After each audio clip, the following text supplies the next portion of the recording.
പൗരാവകാശങ്ങൾ ഹരിക്കാൻ ആരെയും അനുവദിക്കില്ല.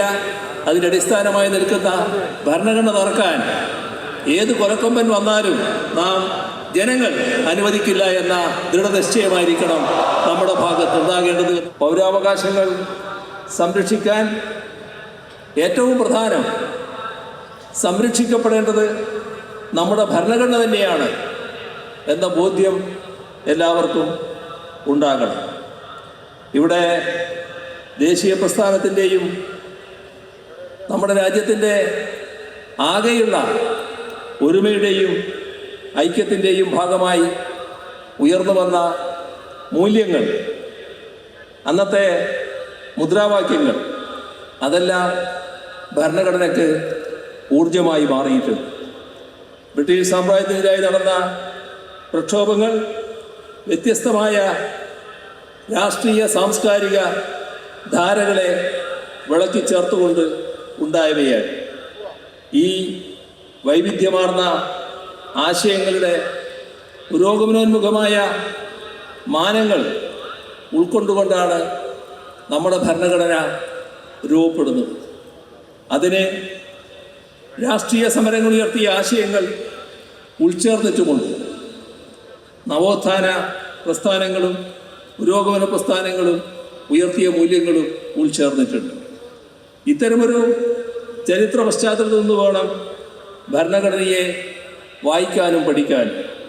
അതുവഴി പൗരാവകാശങ്ങൾ എന്താണെന്ന് മനസ്സിലാക്കാൻ നാം കാണേണ്ടത്, നാം അനുഭവിക്കുന്ന അവകാശങ്ങൾ ആരും ദയാപൂർവം വെച്ച് നീട്ടി തന്നതല്ല.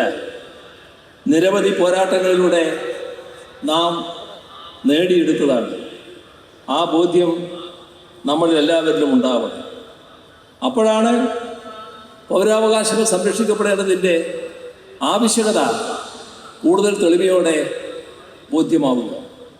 ആ അവബോധം സൃഷ്ടിക്കാനുള്ള ഇടപെടലായിട്ട് കൂടി ഈ സമ്മേളനം മാറുമെന്ന് തന്നെയാണ് പ്രതീക്ഷിക്കുന്നത്. മറ്റ് രാജ്യങ്ങളുടെ ഭരണഘടനയെപ്പോലെ ഇന്ത്യൻ ഭരണഘടന കേവലമായ ഒരു നിയമപ്രമാണം മാത്രമല്ല. അതിനെ വ്യത്യസ്തമാക്കുന്നത് അതിൻ്റെ പരിവർത്തനോന്മുഖമായ സ്വഭാവമാണ്. ലെജിസ്ലേച്ചറിൻ്റെയും എക്സിക്യൂട്ടീവിൻ്റെയും ജുഡീഷ്യറിയുടെയും പ്രവർത്തന ഘടനകളെക്കുറിച്ച് പ്രതിപാദിക്കുന്നതോടൊപ്പം തന്നെ നമ്മുടെ സമൂഹത്തെ സമത്വത്തിലും മതനിരപേക്ഷതയിലും ഊന്നിയ ജനാധിപത്യ സമൂഹമാക്കി മാറ്റി തീർക്കാനുള്ള പ്രവർത്തനങ്ങൾ എന്തൊക്കെയാണെന്ന് കൂടി നമ്മുടെ ഭരണഘടന പ്രത്യേകം എടുത്തു പറയുന്നു. ഭരണഘടനയിൽ ഉൾച്ചേർക്കുമ്പോൾ ഭരണഘടനാ ശില്പികൾ മനസ്സിൽ കണ്ട ഒരു വസ്തുതയുണ്ട്. ഇത്തരം നേട്ടങ്ങൾ ആർജിക്കാൻ അന്ന് വരെ കഴിയാതിരുന്ന ഒരു സമൂഹമാണ് ഇന്ത്യ. അതിൽ നിന്ന് മുന്നേറി സമത്വവും അവസര തുല്യതയും മതനിരപേക്ഷതയും ഉറപ്പാക്കുന്ന പ്രവർത്തനങ്ങൾ ഏറ്റെടുത്ത് നമുക്കേറെ ദൂരം മുന്നോട്ട് പോകേണ്ടതുണ്ട് എന്നതാണ് ഭരണഘടനാ ശില്പികളുടെ ദീർഘവീക്ഷണം.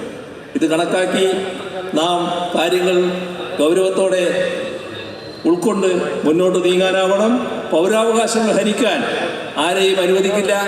അതിൻ്റെ അടിസ്ഥാനമായി നിൽക്കുന്ന ഭരണഘടന തകർക്കാൻ ഏത് കൊലക്കൊമ്പൻ വന്നാലും നാം ജനങ്ങൾ അനുവദിക്കില്ല എന്ന ദൃഢനിശ്ചയമായിരിക്കണം നമ്മുടെ ഭാഗത്ത് ഉണ്ടാകേണ്ടത് എന്ന് മാത്രം പറഞ്ഞുകൊണ്ട് മറ്റു കൂടുതൽ കാര്യങ്ങളിൽ കടക്കാതെ ഔപചാരികമായി ഈ പരിപാടി ഉദ്ഘാടനം ചെയ്തതായി അറിയിച്ചുകൊണ്ട് അവസാനിപ്പിക്കുന്നു. നിങ്ങൾക്കെൻ്റെ സ്നേഹാഭിവാദനങ്ങൾ.